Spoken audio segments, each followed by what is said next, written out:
I guess the best way to put this is just when you think you have all the answers, they change the questions. Welcome to another edition of a WWE pay-per-view podcast exclusively here on the Popcast Network. This is the Royal Rumble, which just finished in Philadelphia, Pennsylvania. My name is Owen. Joining me as always is Ashley.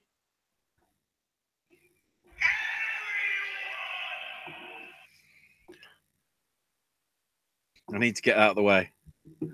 Fair point. Oh, my God. What a last 24 hours. To some extent, 48. Jeez. So where do I start, Owen? I mean, if you want to start with Takeover, we can. Well, if we go chronologically, so night one of New Japan, the big stuff that came out of it was we have a new Intercontinental Champion. Suzuki beat Tanahashi, and Tanahashi was then pulled from every single show. So, yeah, he's legit fucking injured. Don't remember whatever the I should probably check to see what was supposed to be on night two to make sure I've got the actual accurate results. Sorry, night one, because I saw night two because I stayed up after Takeover because I'm an idiot. Well, after what I saw, I'm not an idiot. Oh yeah, the 6-man tag belts, they went down. Tama Tonga won it, beating Hanare. Interestingly, with a dream catcher. So yeah, Tama Tonga now does submissions apparently. So there you go. And I guess the other thing from the first night is Yoshihashi just went crazy after losing his match in the tag match. And then Okada was basically saying that Sanada, Evil, and Bushi were basic bitches.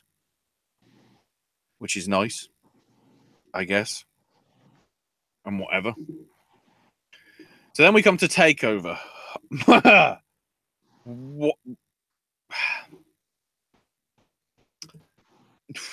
I don't know what to say about it.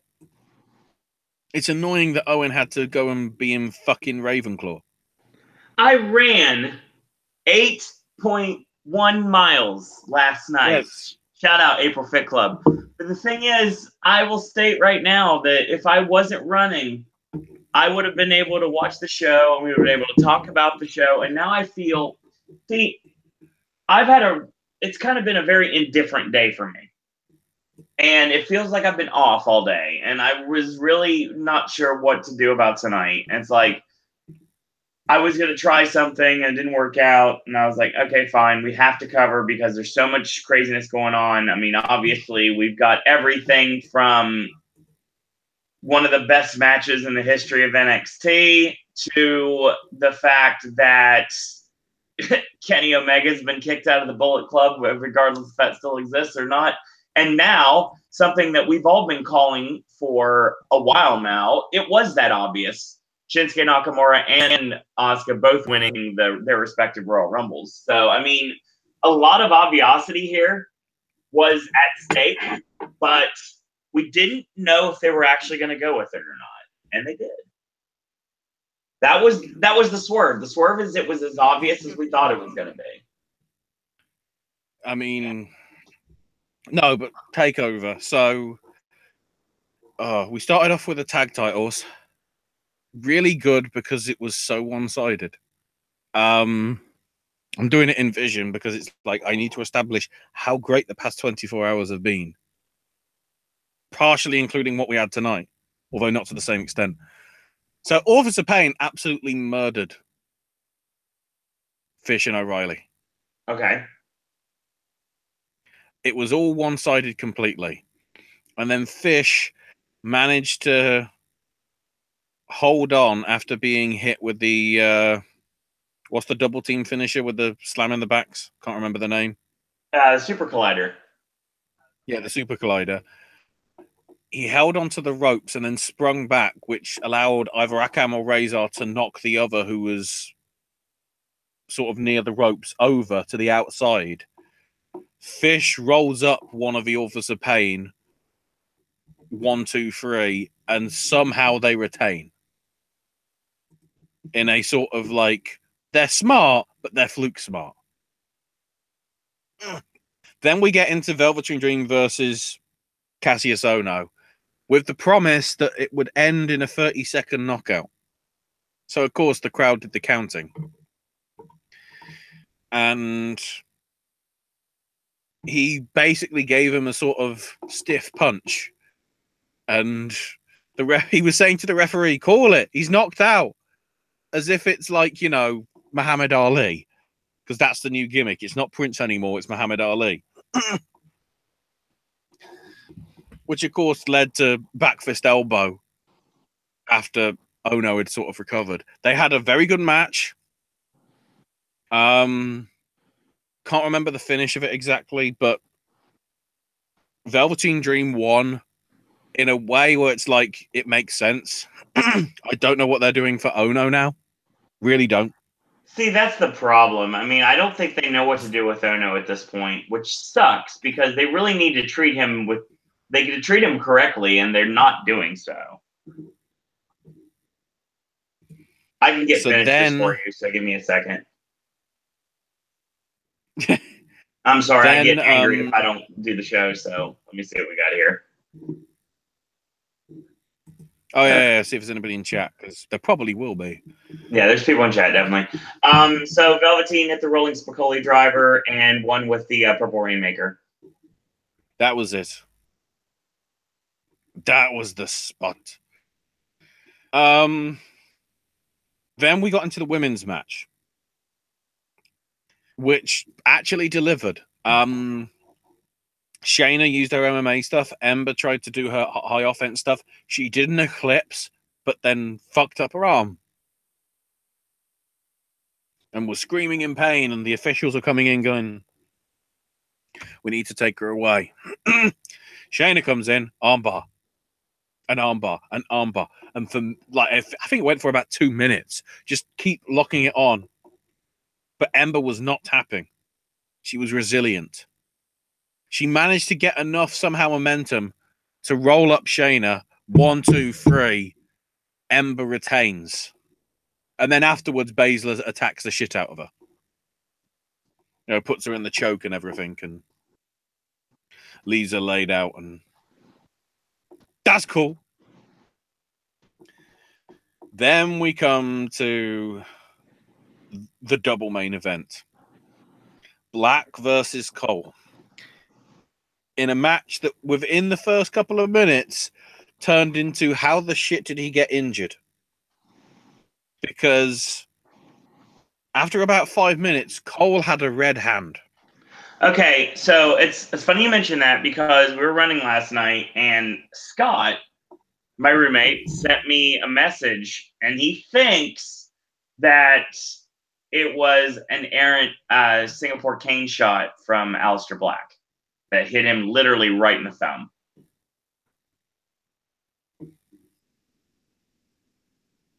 Because he wasn't the same after that, apparently. I haven't seen the match, unfortunately. It looks as if he sort of got gashed. Got gashed on the side of his hand. That's what he's referring to. Yeah. And it got pretty... I mean, the ropes got covered in blood. Which you could see because they were white ropes. So... But lots of very good spots with the cane and the chairs and the tables, which of course broke because, they aren't Brock or Broad or Kane. We'll get to that.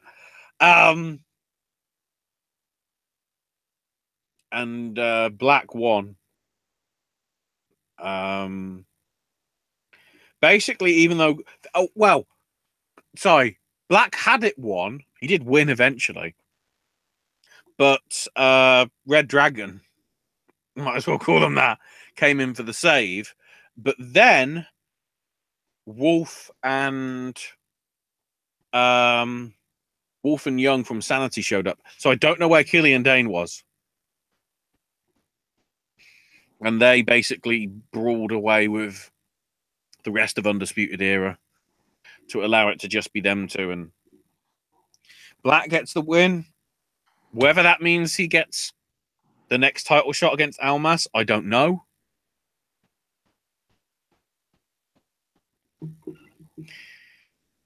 And then it comes to the main event.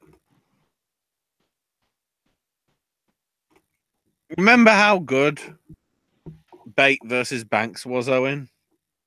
Yeah, I really wanted to see this match. This really was want to better. see this match. This Yeah, was that's what I've heard. The storyline for it was the only bit I didn't get was the mariachis in the black S&M masks for Almas's entrance. I bet Mikaze must have been great going to the sex shop. Can I have 10? Can I have 10 black S&M masks, please? What do you need them for? Mariachis. The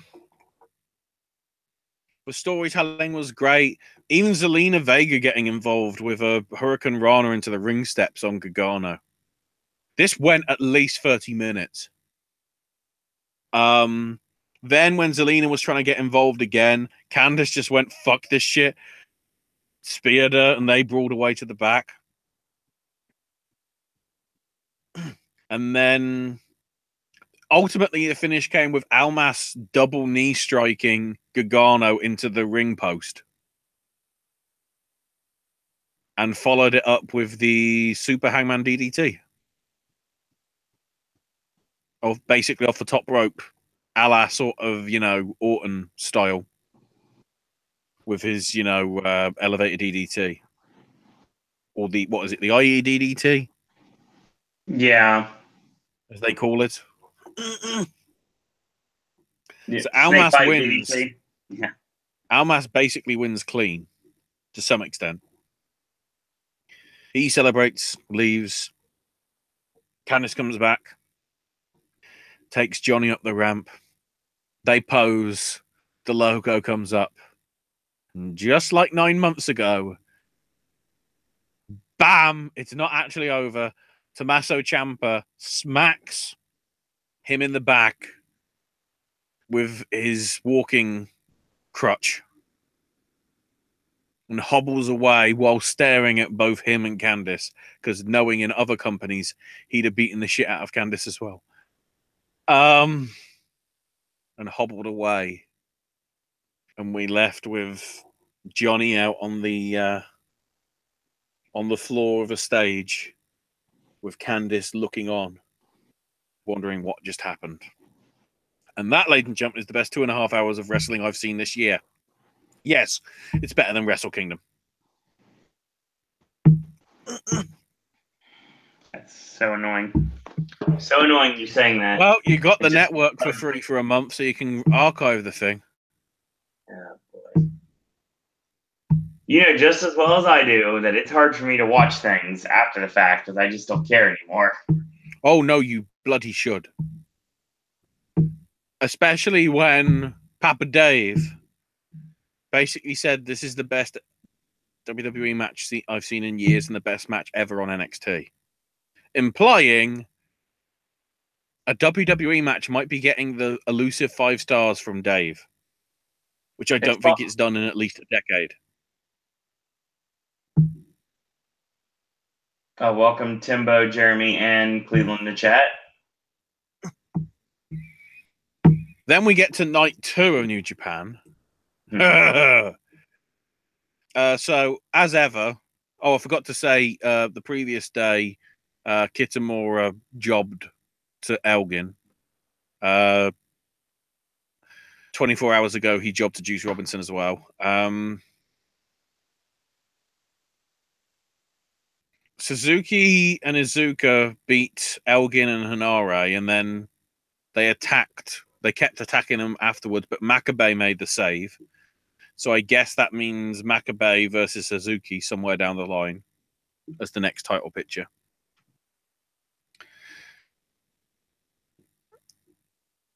Then we get to The Bullet Club beating Ibushi, Finlay, and Kushida, with Paige once again getting the sort of the rub with the rite of passage on Kushida. And they were saying, you know, the friction between us and Kenny, water under the bridge, it's sorted. We're all going to win tonight. Then we had the Chaos versus LIJ, which Sonata won with the skull end on Gedo. But interestingly, Yoshihashi tried to attack Naito afterwards, but the Chaos guys had to hold him back. So Yoshihashi is becoming Brian Pillman. In that he's a loose cannon. Interested. He's a loose cannon. He's just like, whatever. Sho and Yo got the junior tag belts back off the Young Bucks after about a 20-minute match or whatever with a small package on Matt. And then the main event, Omega versus Jay White. Really good match. Jay White winning with the Blade Runner. So we have our first new champion with that belt. So then afterwards, Hangman Page basically took the title belt away from Jay and posed with it as if to say, you know, he's going to be challenging next. But then Omega came in, grabbed the belt and said, no, he earned it. Don't try and take it away from him. They started arguing. Cody showed up and the Young Bucks and Marty. Kenny accidentally, it seems, pushed away the Bucks and they just walked out because obviously they're still recovering from the match they had earlier. Right. And Cody was like, look, me and Kenny can settle this alone. Don't worry. And they did, and they shook hands. And they both went to get out the ring. And then Cody grabbed him, hit him with a crossroads. You know, Marty's like, what are you doing? What's all this about? Hangman sort of is like being, I guess, like brainwashed, as if to go, he took away your moment. It was your moment. Why did he have to do that? And they were going to give him a chair shot. The great thing is Kevin Kelly sort of gets out of his chair like, what are you doing? But then brings out his arm as if he's giving Cody the chair. It's like, great to see you weren't in on that spot then, Kevin. Idiot. So they're about to smack him. And you hear the crowd go crazy. Because out comes Kota Ibushi. Running to Kenny's rescue because Cody and Paige powder. And Kota offers his hand as if to say, come on, man, I'll help you up. And Kenny's crying because he knows, like, this is the end of the Elite, the Bullet Club, everything for him. And then, I will admit, I actually did slightly cry. But then I guess I got softened by Coco and all that. He just hugged him. And the bloody paper went out, the streamers and everything. And the Funk Brothers are back. So it looks as if they aren't going to be having the match against each other because I guess they're sort of a new stable. Maybe. I don't know. But it was a damn good thing to watch. Even if it was at like 10 o'clock in the morning my time. And I've been up for like 10 hours because of NXT and even the DDT show, which had some weird butt fucking, but also lined up Joey Ryan versus Colt Cabana for their anniversary show in March. See, but the butt fucking was weird. Here's the thing about that. I'm gonna skip over that. It's too late. The thing is, I'm gonna state right now that it's interesting that they're going that route because now where does the Bullet Club go? Where does being the Elite go from here is the question. That's gonna be interesting moving forward. Well, I'm guessing All In still is. It's obviously probably angling towards something to do with All In. I'd say so. I would thought, but it also angles to Japan. It frees up. It actually frees up possibly Omega winning either the G1 the or the Japan Cup. and getting his title shot, be it either later this year or Wrestle Kingdom 13. Once again, when we talked Wrestle Kingdom 12, when we did that podcast, I said that we are building towards Omega winning something prestigious to give him the shot at Okada and have him beating Okada in Long Beach, which we're proceeding down that path. Number 2, we're talking about Show and Yo taking the titles off the Bucks and that moving the Bucks to the IWGP titles instead of the junior tag belts. I think we're progressing there. And I would not be surprised if we see Cody versus Omega on the Jericho Cruise for sure. If not, start to move towards that to come down the aisle as well. Yeah. No, I can see that. So now is Cody Rhodes the leader of the Bullet Club? Well, if you look at the last being the Elite, it was basically redacted, so Kenny wasn't even in it. So yeah, I noticed that. It's like, yeah, all these clips, and Cody's like, nah, I don't want that on there.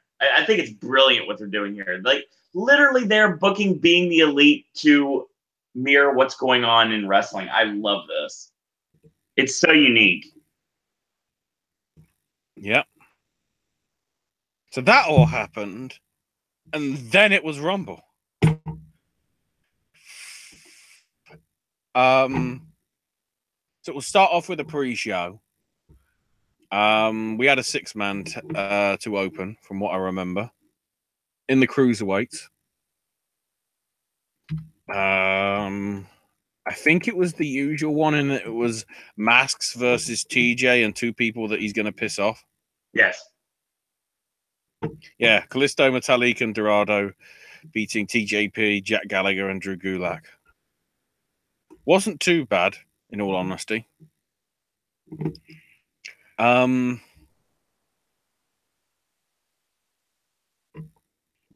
Yeah, it was solid. I mean, that's all I can really say. I was sort of doing double attention and everything, trying to concentrate on other stuff. So,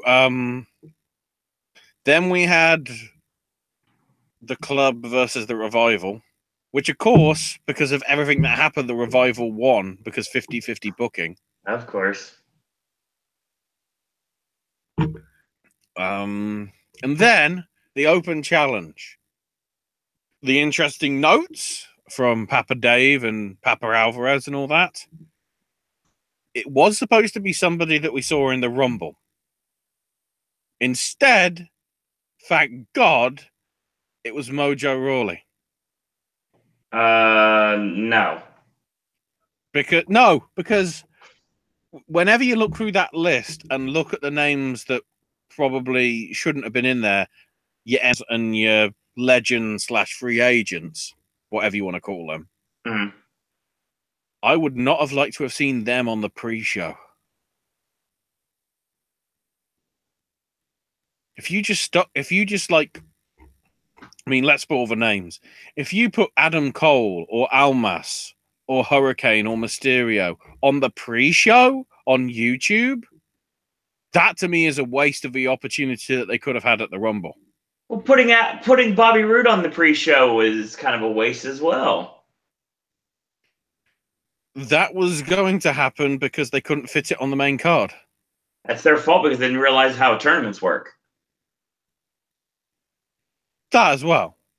Well, it was. I don't either, but that's because I don't know anything about sports. It was more important to have 2 tag team title matches, apparently. I don't know. And then, just to really confuse everything, tonight is brought to you by who booked this order.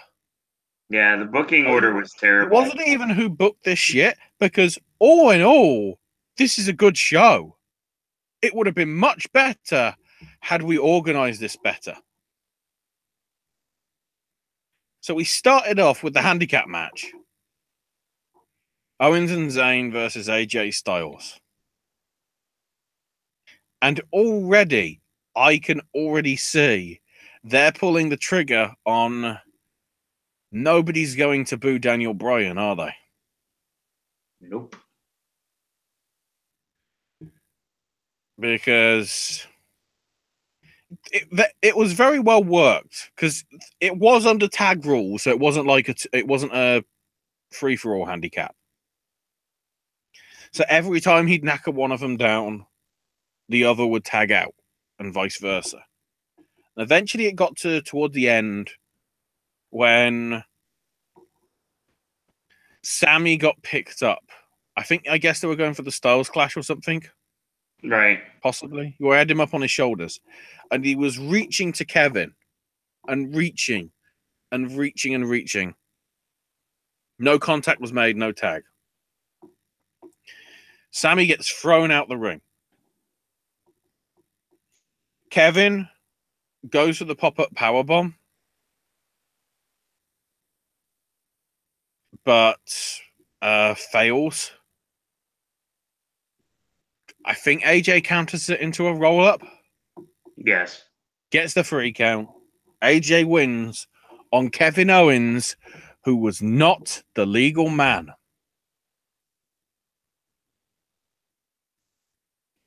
Which they show over and over in the replays. And then when they went to backstage, when Owens and Zayn found Shane and said, "Why am I being screwed out of a referee's decision again? You please tell me you saw it. Please tell me you saw him what happened, what injustice happened." And Shane just went, "Yep," and walked away. And Kevin screamed as it faded out. So it's like, so we're already establishing that he don't give a shit how AJ won, just the fact that he won. Which to me plants the seeds of, yeah, we're clearly getting face somebody versus heel Shane McMahon.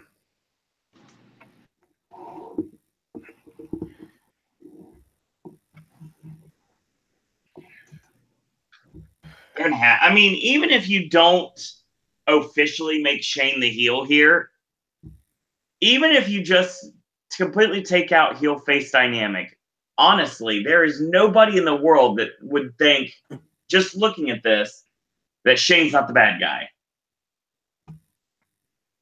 Mm-hmm. Even though they don't want you to believe that, but that's the truth.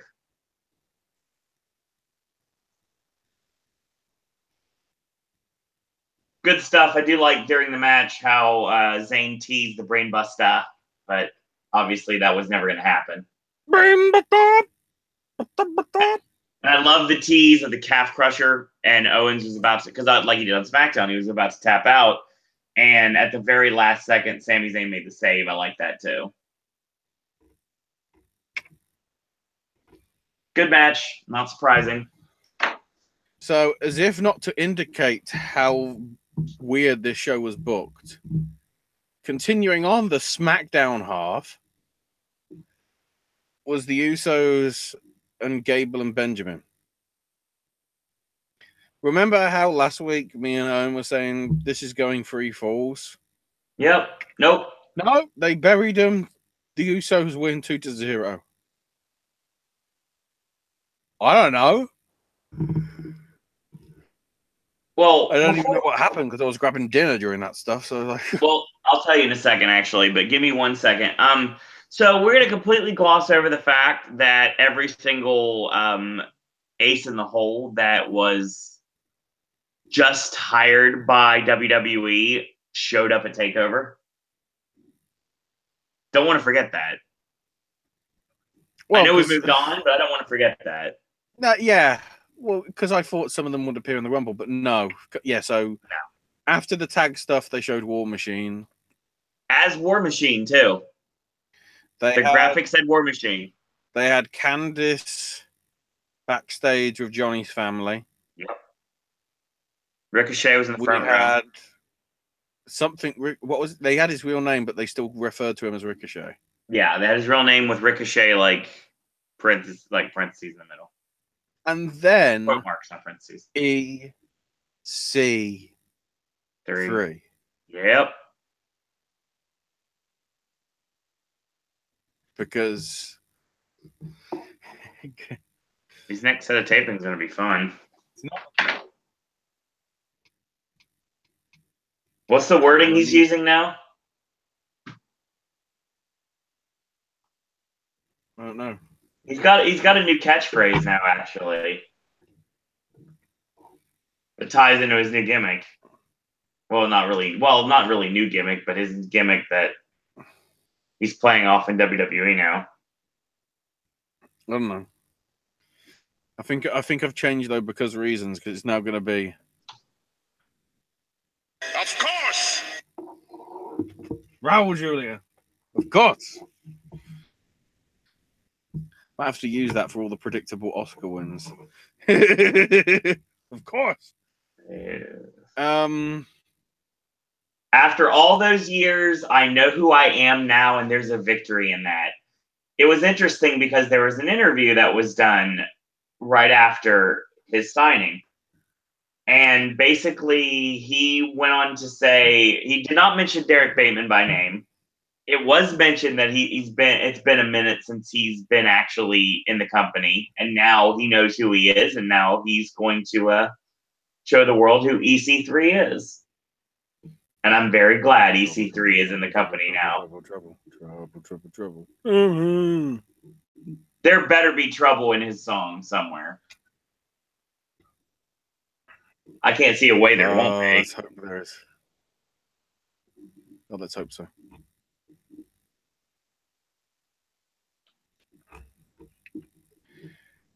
So then we get to the Rumble because, let's do that now. Oh, by the way, it's the men's Rumble. Yeah, the women are main eventing.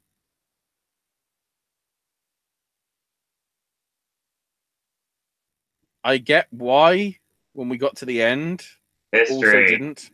History. Take a drink. Shut up, History. Stephanie! If you're not going to contribute to anything to commentary, get the fuck out of here. This crowd was hot all night. Shock, surprise, it's Philadelphia. So we started off with Rusev and Balor. Oh my God, talk about a way to pop the crowd immediately. Balor dressed like DJ Star-Lord. Can't forget that. Oh, Nakamura's jacket stolen, and then Bryan Danielson's tights and legs. Let me give you another one too. This the Royal Rumble 2018 is brought to you in part by NXT, creating greatness for years from in the past. And now so Rusev and Balor were 1 and 2. 3 was Rhino. So NXT. Yep. Baron Corbin number 4. Heath Slater number 5. Elias number 6. Then the first swerve, Andrade Cien almost at 7. Who went in for a while because he got like eliminated 18th, I think. Mm-hmm. Then we had Bray Wyatt, then Big E, Sami Zayn, who replaced Dillinger. Dillinger was going to be number 10 again, but got attacked by Zayn and Owens, and Owens was like, "It's my time," and then Sami goes, "No, it's mine." It's like, so Sami gets in the Rumble. Then Sheamus, who, by the way, every single one of them attacked the fuck out of Heath Slater because Slater made his entrance and got laid out by Baron Corbin because he got eliminated. He also fucked up the rest of them and everything, so that allowed Elias to have a soul. So Sheamus attacks Slater as well, throws him in the ring. Sheamus gets in, immediately clotheslined over the top, and Sheamus is gone. That's what happens on your birthday, son. Of course. And still more NXT because Sheamus has done NXT matches and he came from FCW in the first place, so we continue. So then we had Xavier Woods, 12, Apollo Crews 13th, Nakamura at 14th. And when I saw that, I was like, that's early. That's considerably early. Cesaro at 15, Kofi at 16, Jinder at 17, Rollins at 18, then Matt Hardy at 19. The streak is broken. Yeah, I tried to figure out something to angle it to NXT. I don't have anything, unfortunately. That broke it. So it almost went to 20 before we got somebody that didn't have any sort of NXT background. Yeah, but then when you take into the rest of them, we had Cena at 20, Hurricane Shane Helms at 21. Gregory Helms to be the GM of 205 Live confirmed. Be a good choice. Aiden English at 22. Adam Cole at 23. Orton at 24. Titus O'Neil at 25. Miz at 26. Then Rey Mysterio at 27. So I don't know what the shit he's going to be doing at 5-Star Wrestling this coming week because I think he's busy. Hold on. So I actually have some information on that. This is coming from 411 right now. Basically telling me that this is through P. Windsor, of course. Gotta love P. Windsor. Hang on. It's from P. Windsor? Yeah, it's P. Windsor. One time only. Of course. Yes. One time only appearance. So it was a one and done. So he is seeing Mysterio show up in Impact before the year's over would not be shocking at this point. So he is still, well, he's still sort of under Lucha contract, but not. Right. So that's open. Because if they're shooting in the next month or so, you know, it was a free date. But as I say, I think he's doing some 5-Star Wrestling stuff in the UK. I think. Maybe. Or they might be desperate for that because I don't know how well ticket sales are doing. We had Roman at 28, Goldust at 29, and then number 30, as I sort of predicted it could have been, Ziggler. And Ziggler was gone in like a minute and change. So it's like, great job being here. The intriguing thing was the final four. Because the final six. Because on one side, we had Orton, Cena, and Mysterio. And on the other side, we had Roman, Nakamura, and Balor. The Triple H generation versus Triple H's age generation. Pretty much. Triple H's era versus his evolution, if you will. Or, NXT. So, looking through 18 English Cole, so that's 20. Titus, I guess, because of the old NXT. Yep. Miz, trainer. Miz would have been trainer for NXT, wouldn't it? Was Matt Hardy a mentor on NXT? Oh, my goodness. That would be the only thing I could think of that I could correlate it to, but I'm typing Matt Hardy NXT.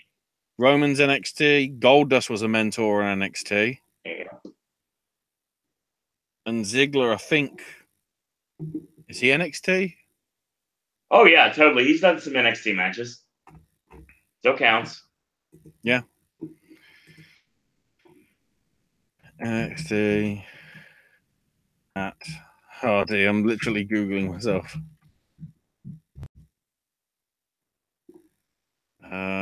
That's Compound. That's other NXT stuff. WWE stock report: Woken Matt Hardy goes bust. What's that all about? Yeah, it doesn't look like he was an NXT coach. Annoyingly.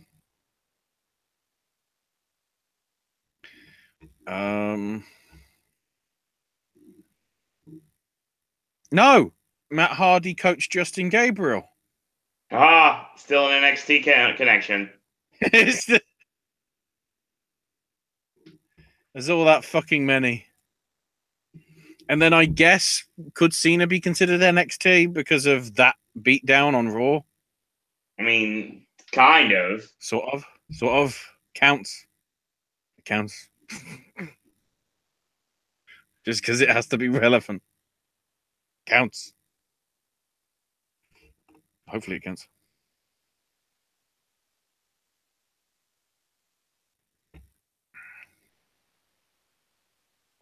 Wow.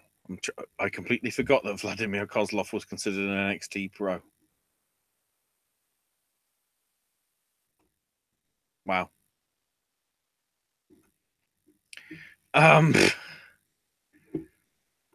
So the final four, because who was it got tossed out? Balor, I think, got tossed out. No. It was Orton got eliminated by Roman, and then Mysterio got thrown out by Balor. So your final four are Cena, Roman, Nakamura, and Balor. And then first to go was Balor, sadly, by Cena. Although it is worth noting, he went 58 minutes. So he nearly was the hour-long man, the 60-minute man, or what you call it. Which, is that Balor's second Rumble? No, because he would have been injured. That would have been his first Rumble, wouldn't it? I think so. I'm not the statistician So for a Rumble for a Rumble debut, that's fucking incredible. Well, yeah.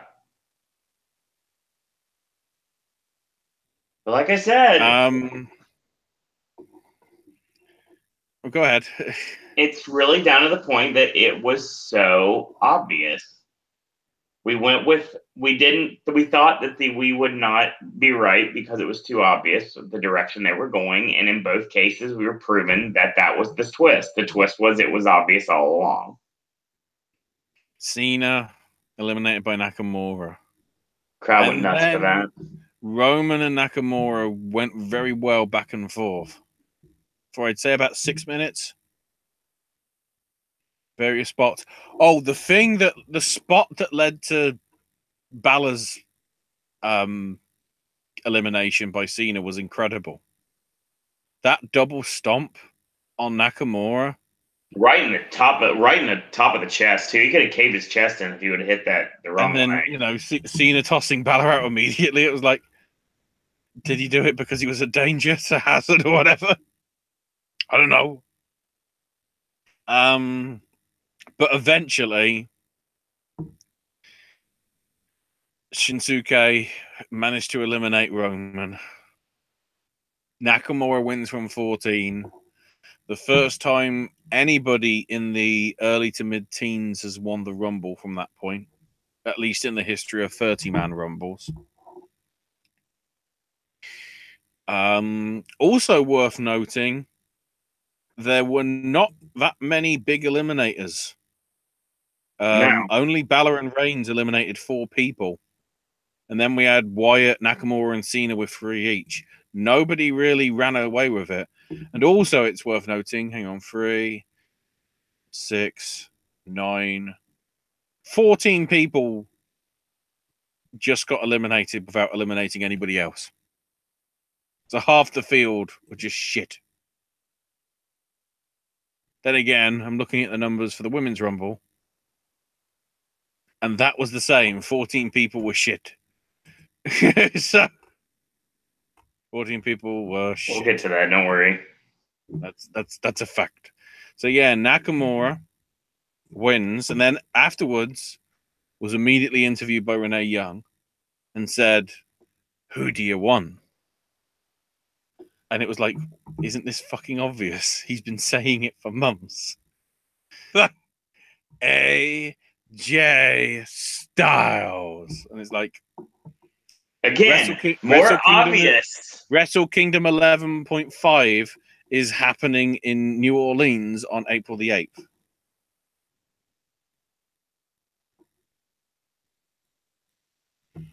I know the line.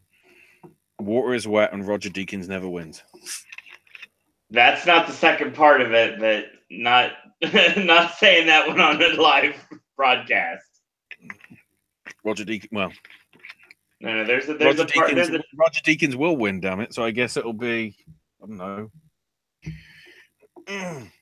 No, water is wet, and don't worry, Roger Deakins, as well as myself, will soon be victorious. Now we move forward to the Raw half, which they literally did by having fucking them backstage going, you know, Shane and Brian going, yes, SmackDown's had a damn good night, and then Kurt and Stephanie are there going, oh no. Raw have a great show with the tag team stuff and the Universal title. And some real nice stuff with the Women's Rumble. It was as if it were going, wink, something's happening.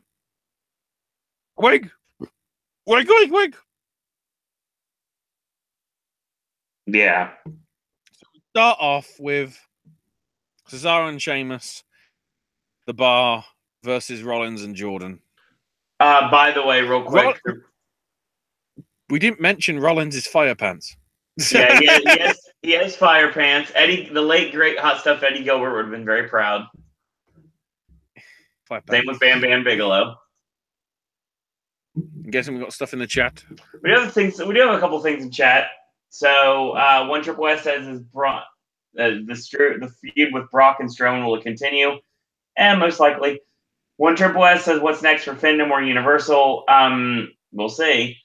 Pyro is back in chat. Welcome back, Pyro. He says he's probably going to challenge Miz. That's going to be Braun's going to be challenging Miz for the Intercontinental title.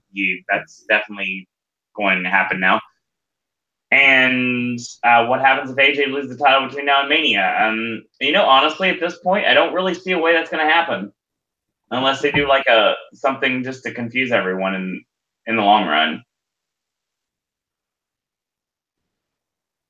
We'll see what happens. Title change leading to Mania. Brock's not losing, so AJ would have to lose, but they're not giving up AJ and Nakamura. They really want to go after the New Japan market, and they're going to do it in New Orleans.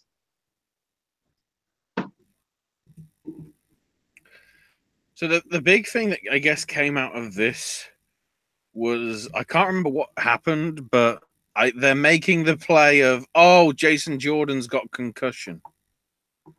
That's what I was getting ready to say, actually. He is out because of his back injury. So that's the reason why he didn't really do anything, and he basically sold getting posted.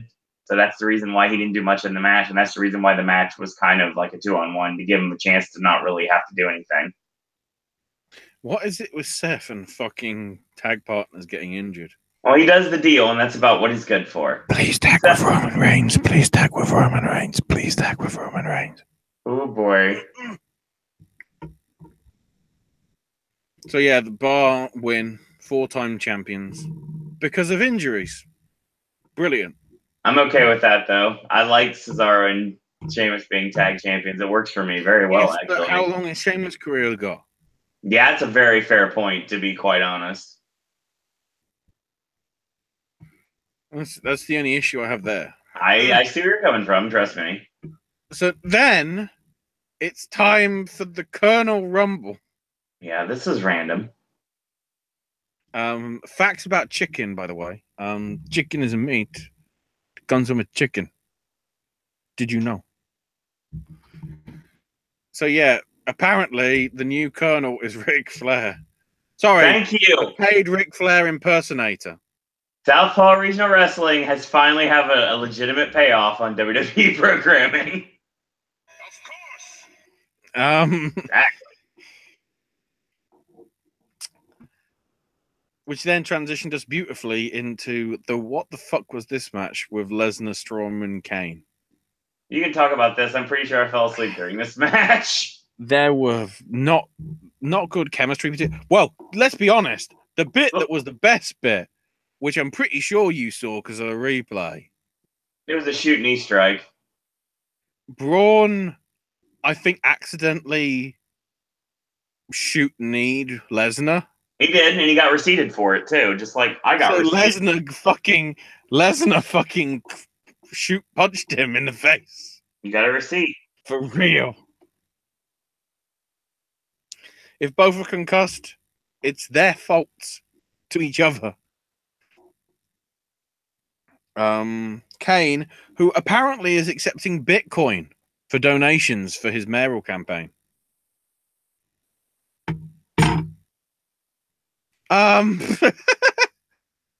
Because reasons.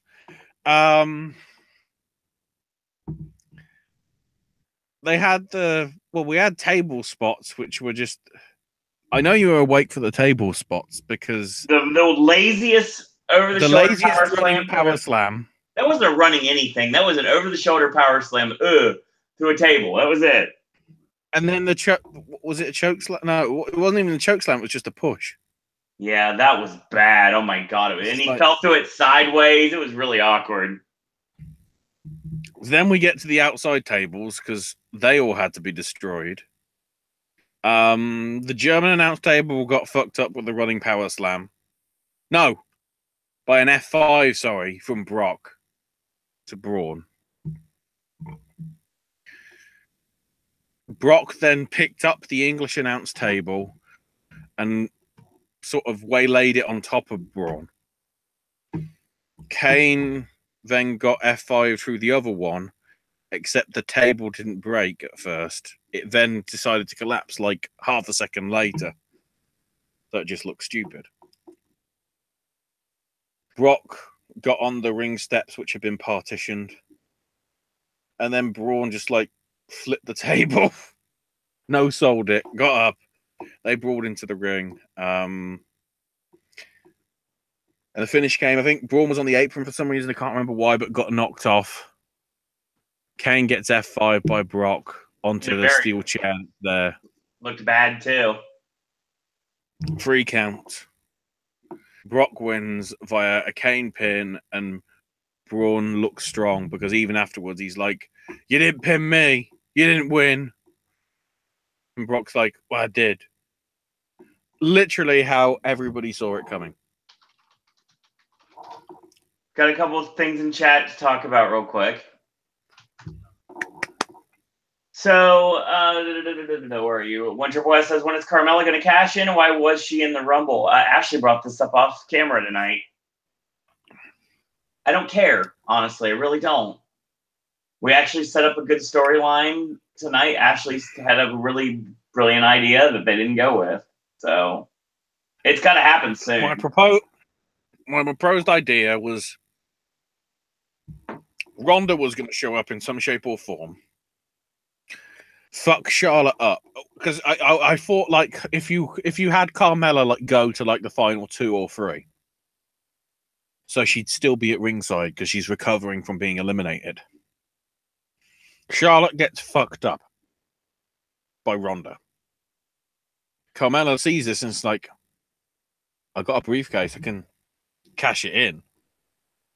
Does so, wins, gets the belt. Which then leaves you to have a non-title match between the head of the 4 horsewomen versus the head of the 4 horsewomen. But no. They did it in a very confusing manner. Which leads us into the Women's Rumble, because yes, that's the main event. The crowd admittedly did get into it eventually, but the one matter that the Men's Royal Rumble did is it fucked over the Raw show. Yep. They didn't give a shit about the tag titles. They didn't give a shit about the Universal title. They started to wake up again when we got to the Women's Rumble.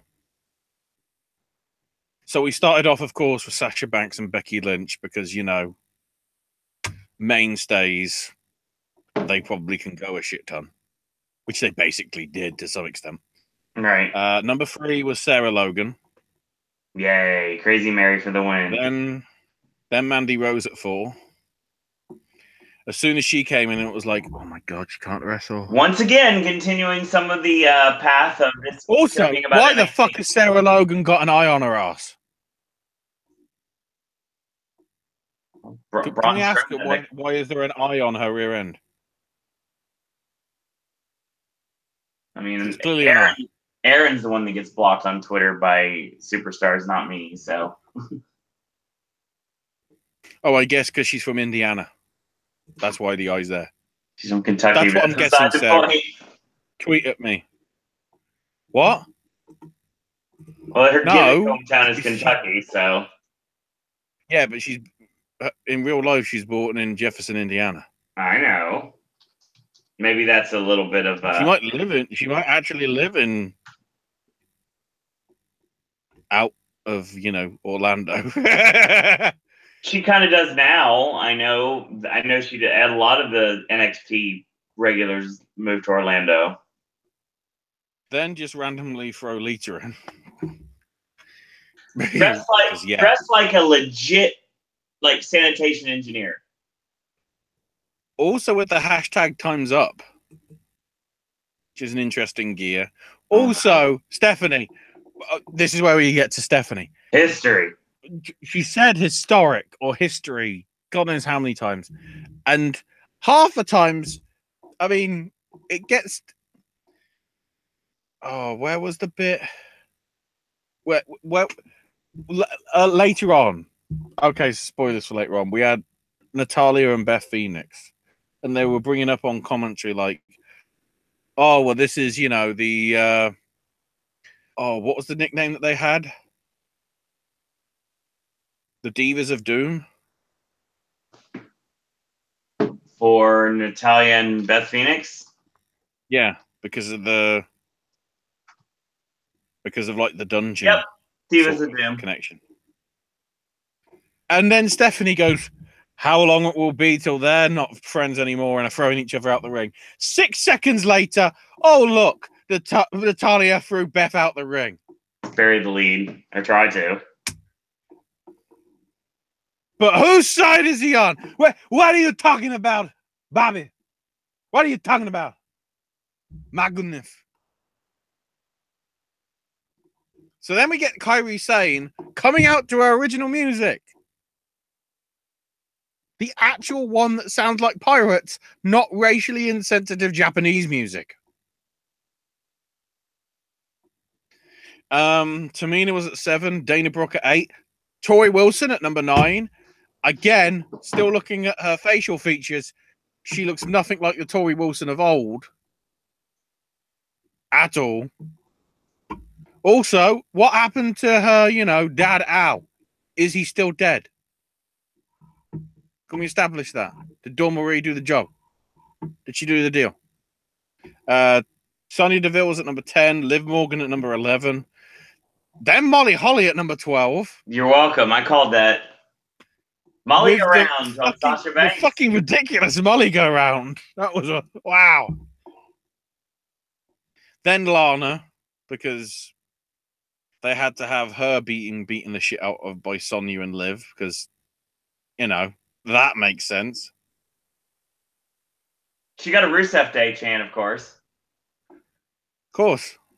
But she tried to spin it to Lana's Day, and it's like, no. They chanted Undertaker for the next participant. There isn't a Lana Day calendar on WWEshop.com. Yes, by the way, for $10, you yourself can have your own Rusev Day 2018 calendar. Then Michelle McCool showed up, which, worth noting, she eliminated the most people. Because in relatively quick order, she took out Sonya, she took out Liv, she took out Molly Holly, and she took out Lana. Not in that order, but she took them out.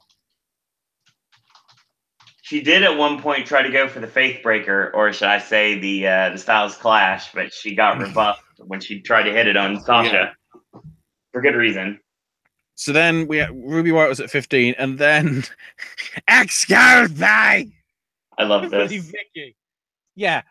I'm pretty sure we can't tell that Vicky was the last-minute replacement for Alicia Fox being injured. Can we? Okay. Pretty much. We got a couple comments in chat real quick. So Hyro says they don't have enough women. So one Triple S says they should have gotten Sarah Amato. Yeah, I don't know why she's not doing anything. I guess they're just going to make her like a trainer, and that's all they're going to do with her. They should have... Yeah. Well, that makes sense. But They went with way too many legends. Yeah, it's very weird. They should have gone with more NXT or Mae Young Classic women. Well, they had to get justification out of the segment they did on Raw, so basically they pretty much give almost all of the surprises away that way. And Hyra, that is a good question. What happened to Pete Dunne? I guess they must be using him tomorrow on Raw or for the NXT tapings. Molly Holly is amazing. She still got it, says one Triple S. Yes, Hyra, Molly Holly does have a wrestling school. It's correct. And yes, Kelly today, very horrible Rana. Oh my God. Just this Rumble was like botch-tastic. But it was the usual players. It wasn't who you would think. We can pretty much be sure that Tyler and Pete are going to be part of NXT. Yeah, I'd say so. Because OTT had to pull them due to logistical reasons beyond their control. Makes sense. As in, they can't get a flight from Orlando quick. Or no. Is it? I guess it's back at Center Stage, isn't it? The one's coming up? Yeah, the next NXT tapings in Orlando, I believe, are in Full Sail. The next Full Sail tapings are not until I think March. Right. So the ones for February are back at Center Stage. By the way, did you see Center Stage is also doing the Ring of Honor TV tapings the week after? I'm not surprised. Yeah, Full Sail's March 7th. Be fucking busy. So yeah, Vicky Guerrero showed up, who got pretty much instantly eliminated by Sasha, Becky, Michelle, and Ruby. Lame. Which, as I say, means Michelle had 5. So top scorer on the eliminations overall. Next, we had Carmella at 17, Natalia at 18, Kelly in at 19, who still looked like Kelly, unlike Corey Wilson. Naomi at 20. We'll get to her. Jacqueline was next. Then Nia Jax, who proceeded to basically murder everybody. And then here comes Ember Moon with one arm and everything. It's like, I question this. Then Beth Phoenix at 24, who nearly had Nia's number. And then it came to Asuka, and Asuka basically fucked her up. Knocked her out of the ring, from what I remember. So Asuka at 25. Then, actually, the bot. I remember now. The bit was Nia Jax. Yeah, Nia Jax. What's it? Body pressed. Yeah, stretch body pressed Naomi onto the women that were outside, both eliminated and not eliminated, and she landed on the ring barrier, sort of making her way out. A few minutes down the line, she goes across the barrier, gets in Maria Menounos' chair. Oh, by the way, she was on ring duty, although she was only used about twice.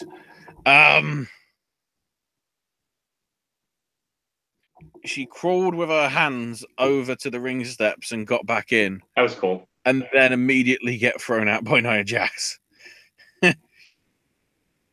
But nice spot. It's the we forgot about Kofi's spot. So Kofi's spot this year was he got stopped by Xavier Woods because one of his feet was on Xavier's chest. And because Xavier didn't want to be there anymore, Big E came in with the pancakes. So Kofi put his foot on the pancakes. And then he got back in, then got immediately eliminated, just like Naomi did. But it's just like, God damn it.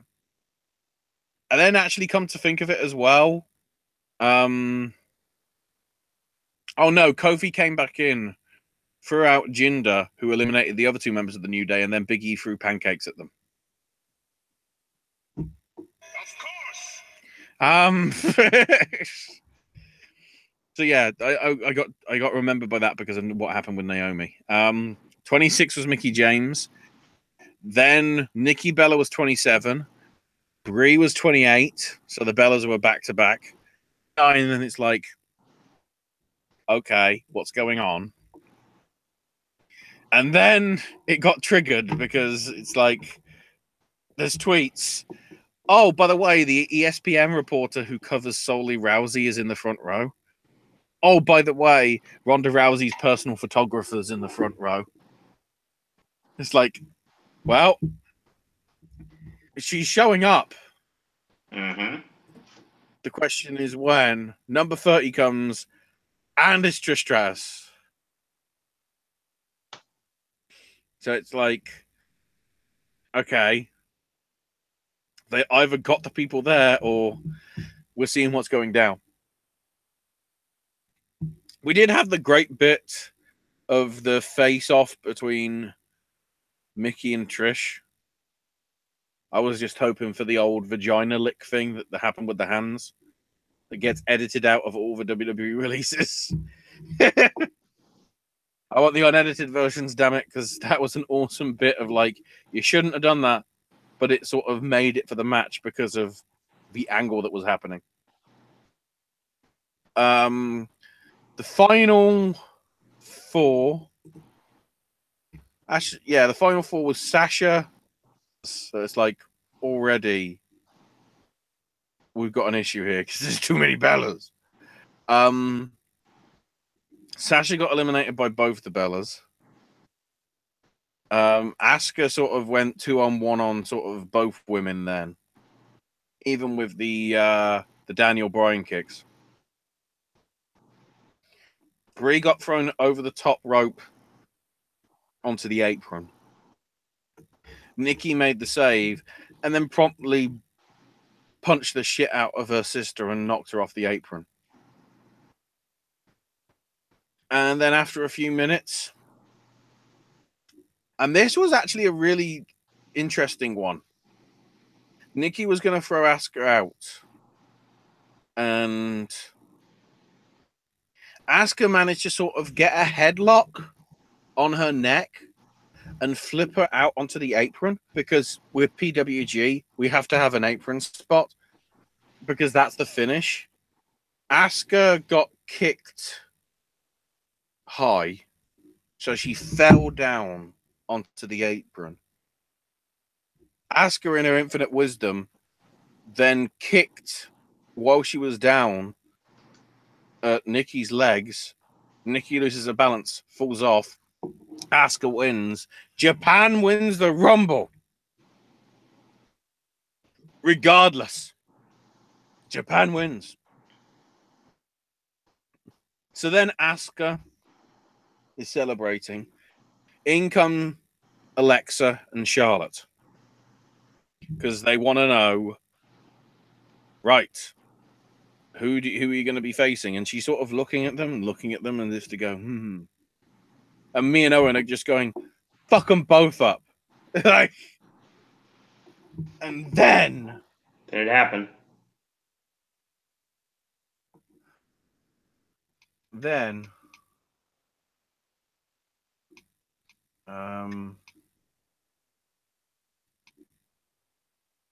I need to actually get the name of the fucking song right. It isn't dedication or whatever. It was this. And it's like, oh my god, it's actually happening. Pat the NES Punk is coming out in the Royal Rumble because this is his music. And then I went, oh wait, the graphics say Ronda and Rowdy in that manner. And after about 2 minutes, she finally showed up. She's wearing Piper's jacket. That was clearly that. To be honest, that was clearly a case of get her out the fucking van. We're gonna ship her in. Get her in now. Ignore the fact that the Ronda people are at ringside. Ignore that. Ignore it.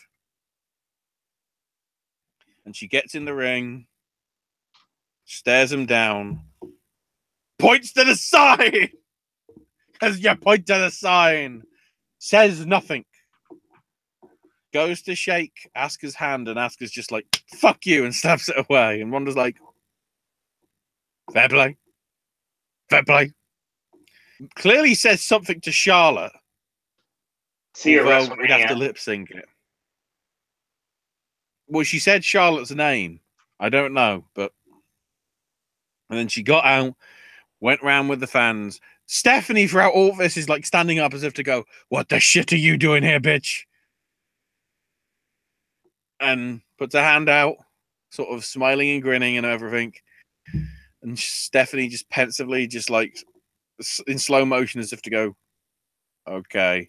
And they shake hands, and she just goes, bye. The fans, goes up the ramp, points again to the sign. Random way of dealing with it. But Ronda literally went full AJ Lee right there. Yeah, pretty much. And the show went off the air, and we go to ESPN's Twitter account. The word is Ronda has signed a full-time deal with WWE. Yep. Not part-time or anything like Brock. She's going to be there every week as it stands. And that's how we end the Rumble. I guess. So a few comments from Ronda basically saying, this is my life now. First priority on my timeline for the next several years. This is not a smash and grab. This is not a publicity stunt. Stupid. Slow internet. Yes. When I first met with Triple H, I told him there are other things I can do with my time that'll make way more money, but I won't enjoy them as nearly as much. It's funny, kind of like acting. It's something I've always wanted to do. I've never thought it was in the cards. Now I realize I do have this opportunity. I feel like my 6-year-old self would kick my ass if I didn't take it. I bet Daniel Cormier regrets all this wrestling shit now, because it's like everybody's getting into fucking wrestling. Dana By White. the way, they also announced that the Cormier-Miocic fight, which might not have been happening, is now happening at the same time as that Amanda Nunes Cyborg bout might be happening. So, holy shit, UFC's trying to one-up as well. Dana basically had a comment saying, I'm very happy for Ronda. She loves pro wrestling and always been a big fan, so I know how much this means to her. She keeps accomplishing everything she's ever wanted. Mm-hmm. So. Which, considering how shit last night's UFC on Fox was, there you go. Is worth noting as well that, wow, Ronda and Trish and Stephanie are all ahead of Rusev Day. And Brock and Kofi and Lita. Ronda's ahead of them all, though, at least on the trends that I'm getting here, anyway.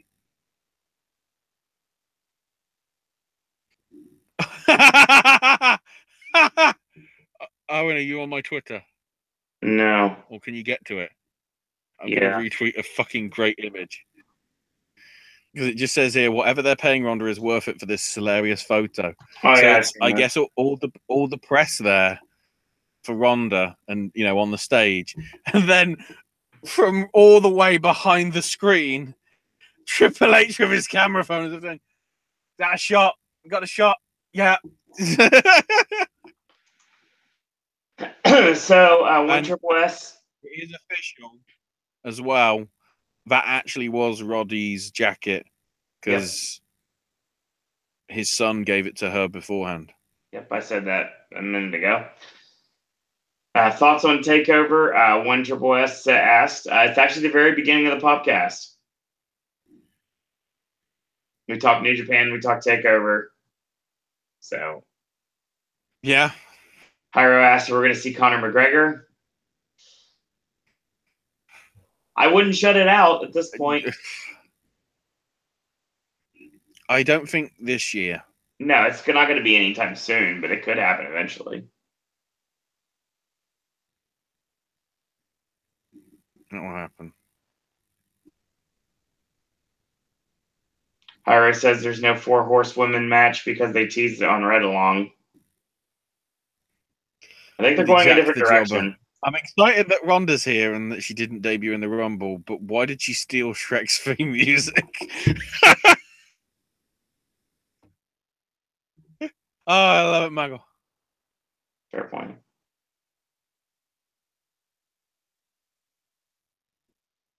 That might be the end of the show. And the Ronda merch is already on shopwwe.com. Of course it is. Hot Ronda, it says on the back, and Rowdy Ronda Rousey on the front. That'll sell out quick. I wonder if they're selling it right now at the venue. Oh, also, according to Dave Bixenspan, freelance writer, right before the home fight, Ronda told people not to use lube. Sex educators called her out, and then Ronda called them gritty kitty bitches who were jealous of her because they were working with a sandbox. WWE star Ronda Rousey, everybody. There's also a Colonel Flair shirt that exists now, too. Oh, shit. God, there better be a sale soon on shopwwe.com, damn it. I haven't bought any new merch in WWE in a while. I've basically just been buying Pro Wrestling Tees merch. I don't have a Rusev Day shirt. I need to work on that.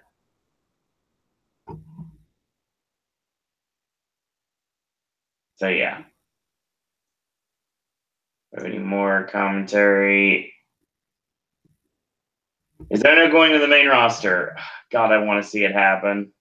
But I don't. Somewhere down the line. Eventually, I think they're going to have I'm thinking by the end of the year at least, I'd hope. But we'll see. Yeah, it'd be a really nice to see the Kings of Wrestling get back together again. I'd enjoy that greatly. Omega and Jericho or not? Yes, definitely good. If you haven't seen it, Christian, Omega and Jericho is really good.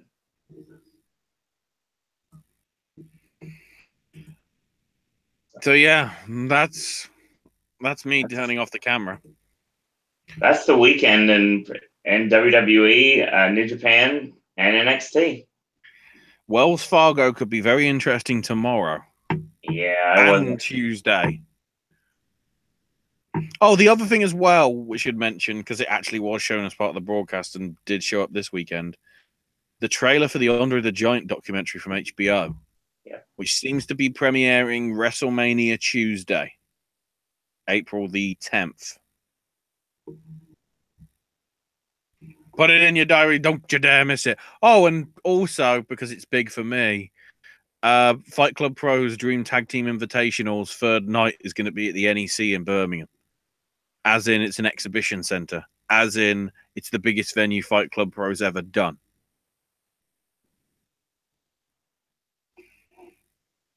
It's not as if British wrestling's popular or anything. Oh, wait, Fight Club Pro's doing a show as part of WrestleMania weekend in New Orleans. Oh, wait, Progress is doing a WrestleMania show again in New Orleans. Oh, and they're also doing Wembley Arena. Yeah, I think British wrestling is doing pretty well.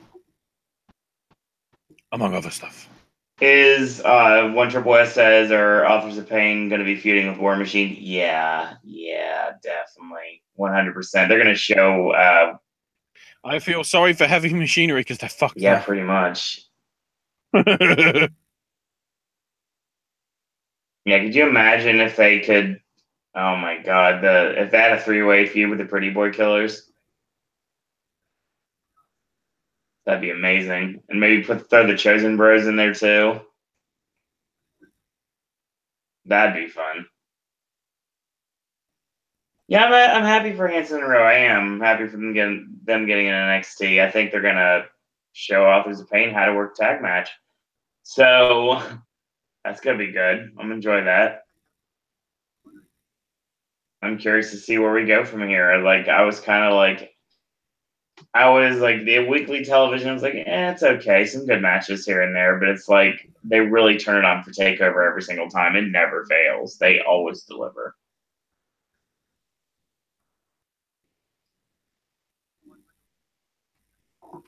Oh. Sorry, I'm still knackered. It's been an incredible, 28 hours? Right. That's not even including day one of the stuff in Hokkaido. When Triple S says EC3 gets 6 months to win the NXT championship. Yeah. Because they don't have a secondary title? Yeah. I think this is time to finally bring in a secondary championship for NXT. I've been complaining I about really this for don't like hope 3 that years they now. drop. I really hope that Pete Dunne doesn't drop the title to Roderick Strong, though. It's possible, but I don't think they will. We'll see. Another thing, if you actually saw Cultaholics podcast, bloody Trent Seven during one of the Progress shows or whatever, he was like on the phone and going, "Sorry, got a call. Hey, Triple H, how's the game playing going on?" And then apparently right at the end, he was just like, yeah, I'll see you. No, sure, stay cerebral. It's just like, yes. Trent Seven, fucking incredible on promos. Give him the belt, damn it. Please. Okay. That's your show, everyone. I want to But thank yeah, everyone. let's roll into Rumble. Well, Rumble Raw, I guess we could call it. We're rolling the God, Raw. let's hope it's better than Raw 25. Well, it has to be now, surely. Yeah, we have Raw coming up later tonight. And back on here for Wednesday. Awards coverage is coming soon. I've been kind of busy, so we haven't been able to go into it. We still got a couple weeks for the BAFTAs. We still got to talk about the Oscars. So still got to do the Spirit. So that stuff's coming in the near future. A bunch of AJ content got released this weekend. So check out Versus, which came out yesterday, as well as AJ's movie review, which came out the day previous. And I got sorted at Celebration of Harry Potter weekend here at Universal Orlando. So that video is available too. Shout out to my wondrous bestie, Melissa, for filming that for us. And that's going to be the content for the rest of the week. And Ashley, where can we find you on social media? On Twitter, Ash is my name, UK. Doing with Ash, and the new, not officially named yet, Sip and Snack from Ashley will be coming back in the near future. Okay, I'm calling it now. I'm calling it now because I'm sick of you saying that. I'm thinking of calling it the Snack Stash. Oh, my dad. Okay. Ashley's Snack Stash? Well, no, because it's got Ash in it. Ah. You could just call it Snack Stash. Snack Stash. Okay, fair point.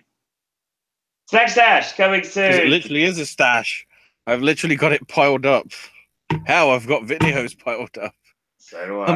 I'm going that cheap. I've literally gone with, let's buy the cheapest versions of sparkling water and see which is the shittiest.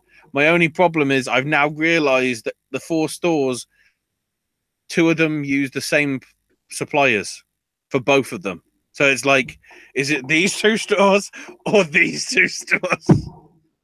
That plan is going to be interesting when it comes up.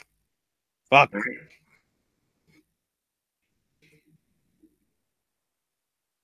So that's gonna, like I said, that's gonna be your show. Follow me on Twitter at Suro and Disney. Follow the network at Popcast Network. Check out our Facebook fan page at Popcast Network. And stay tuned for the other segments here on the network this week. And in the meantime, in a world where there are a billion wrestling podcasts, we're very pleased and once more tonight you have chosen a Popcast. I want to thank everyone for watching. Thanks everyone for listening. And until tomorrow, boys and girls, that's all we got to say about that. Mm-hmm.